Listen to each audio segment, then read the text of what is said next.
guys.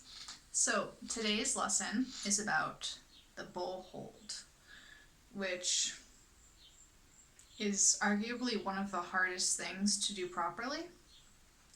Even among my own students, not many of them have perfect bow holds, so it's a good thing to learn more about and to understand better because it makes a really big difference in the sound you make. So I think there are two things that make violin playing really hard. First is intonation. So intonation is just playing in tune. We don't have frets. Like, you kind of have to just know where to put your fingers.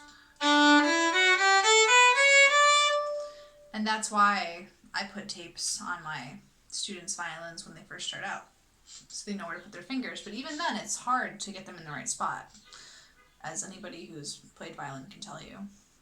So that's really difficult. Bowing, all on its own, really hard. It takes a lot. It looks easier than it is. Once you try it, you realize how hard it is. And yeah, the bow hold is an important part of that. So this is what it looks like. A proper bow hold. I don't know if that angle helps at all. Like that. So I'll show it to you in action a little bit. I'll play something.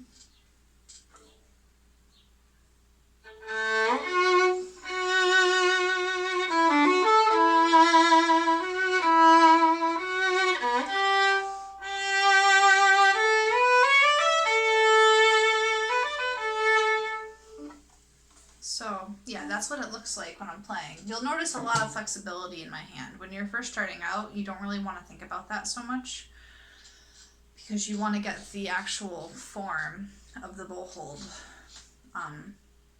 just kind of solidified in a way. So first thing that's really important to note about the bow hold, it's very, very natural. Like, it's the most natural way to hold the bow. It'll actually look the most natural. If you look at my hand, it doesn't really look tense, does it? It looks pretty relaxed, especially when I'm doing this. But even then, like, without the movement, it doesn't really look tense. Like that might look tense, right? Or this. There's all kinds of different, like, tense ways to hold it. But the right way is actually very relaxed. So if you flop your hand like this, just put it right out in front of you, like this. That's the relaxed position of your hand. Now, take your entire forearm and wrist and turn them sideways like that, without raising your arm too much. A lot of people want to go like that. Just kind of rotate like that. So the pinky is on top. Now look at my hand. See it? That's it, relaxed. So I'm not doing anything with my fingers, totally relaxed. Now look at the bow hold. Do you see how close that is? Relaxed, bow hold. It's extremely, extremely close. So that's where you want to get the entire foundation for your bow hold, is just, okay, if I turn my hand, this is the relaxed state of my hand. Okay, I'll go from there. If your hand is flat, it's going to be really, really hard to hold it, and there's going to be a lot of tension in your hand. So what I like to do when I first show my students how to hold their bow is just have them hold it up with the other hand here. Doesn't matter how, just make sure it's horizontal, nice and flat. Take the other hand, rotate it like that so the pinky's on top. Curve the thumb upward like this. See how I'm doing that? You'll see that the thumb actually sticks up to the ceiling, like it's not turned like this because the hand's rotated. Now if you take a look at the bow, see how there is a little space here. Basically, this is the grip. You may have a longer grip, that's okay. And this is the frog. There's a little space in here between them where the thumb goes. So you take the very, very tip of your thumb right next to the nail, and you put that in there. So from this angle, put it right in there, and see how the nail sticks out like this? And the thumb actually, it goes beneath the hairs. So it's not like this, It's like that, which actually pulls your wrist down so that it's not above, which is what you don't want. You want it nice and, you know, at the same height as the bow. So you have the bows here, and there's a nice height all the way through my hand. So that's where the thumb goes. Middle finger, notice I'm still really tilted here. The middle finger is going to go right across from the thumb. So that kind of sets up like where your fingers are going to be. And you can just lay that right across. You might end up touching this metal piece here. It depends on how long your fingers are. I have pretty long fingers, so mine go a little far. So you do that. Notice how there's a bit of a tilt here. I'm not straight like this. I'm like that. Diagonal. This finger, so I'm going to pause real quick and take my hand off. What you want to do is you want to find the last joint of your finger and the second to last joint right here. And then right in between there, there's a nice little curve. You can't see it so well, but you can really feel it if you touch it right there. There's like an indent between the two joints. So if you go back to what we were doing, thumb there, middle finger there. This finger is actually going to be right in between those joints, you see? And it sits there very nicely. So that's what we have so far, those fingers. Then this finger just kind of goes with this one. Notice when you relax the hand, they kind of hang out together when you're tilted. So they just kind of hang out together. Still relaxed. They don't go up like this. A lot of people want to do that in the beginning. It feels more secure, but they just kind of go over.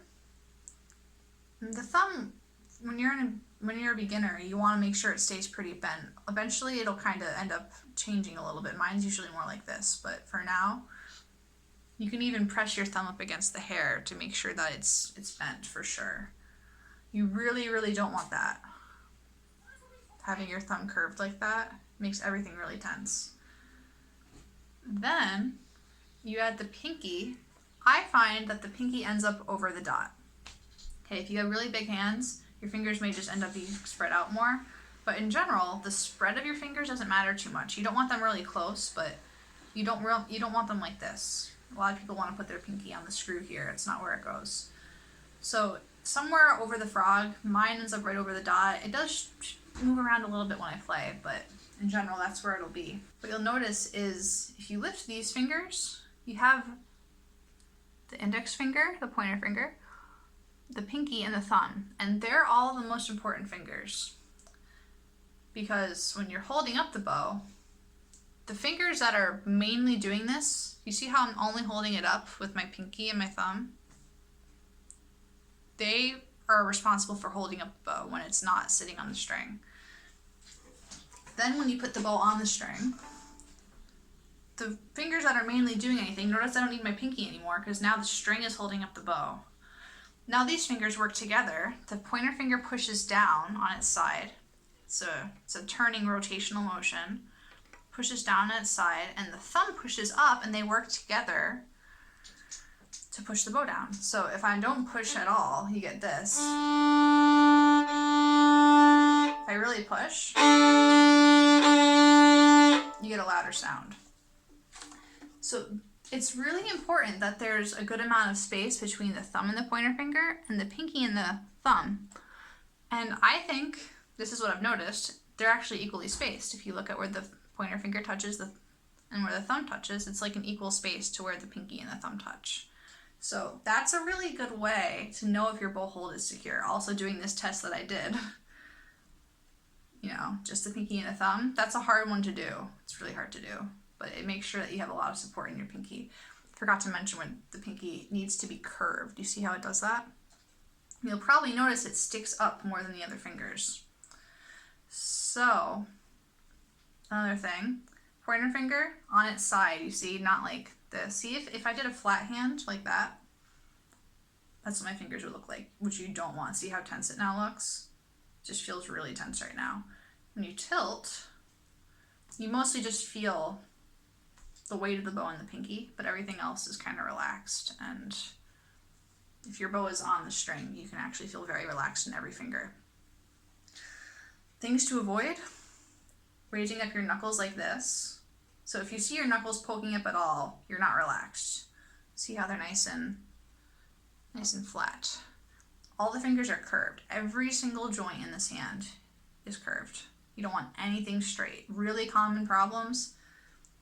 This with the pinky. I see this is actually hard for me to do. That. See how it's locked, that joint there?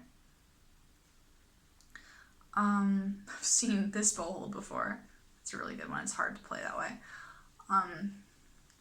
Thumb, if your thumb's down here, that's a common way to teach kids when they first start out, but I don't really see the benefit of it unless the kid's really, really young. So yeah, that's another thing to avoid because you'll end up changing it eventually anyway. Yeah, so that's the bow hold. This is called the Franco-Belgian bow hold. There are other bow holds. I don't know how to do them, so yeah, this is the way I teach. You'll notice there's a nice openness in your palm. So it's kind of like the left hand, very open. You're not going to want to go like this at all. The palm will stay very open as you're holding the bow. And the wrist location is actually important too. So it leads to problems if your wrist is too high or if it's too low like this. Even if your fingers are all in the right spot and they're tilted, this causes automatic tension. This just kind of pulls your fingers the wrong way. So in the beginning, when you're first starting out, you want your wrist to be just kind of in between the pointer finger and the pinky. Not, see, this would be toward the pointer finger and this would be toward the pinky. You want it kind of just in between. And that'll be the most relaxed way to hold your bow.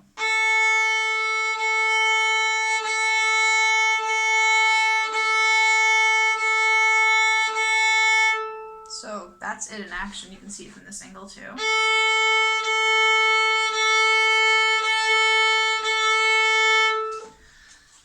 And the reason for doing all this is just to be able to hold the bow in a way where your fingers can eventually learn to relax really well and become flexible. There's so many different techniques we can do with our bow hold because of the way we hold it, and there's so many things we can't do if even one of these things is off. It really creates problems. And the reason I described everything in such great detail is because it's hard to pick up on what exactly is wrong because there's so many different things that could go wrong. So I might have even missed some things. Hopefully I didn't. But it may seem complicated. It is hard to teach. But yeah, that should be everything you need to know about the bow hold. So I hope that was helpful. And yeah, that's the end of this video. I'll see you guys next time.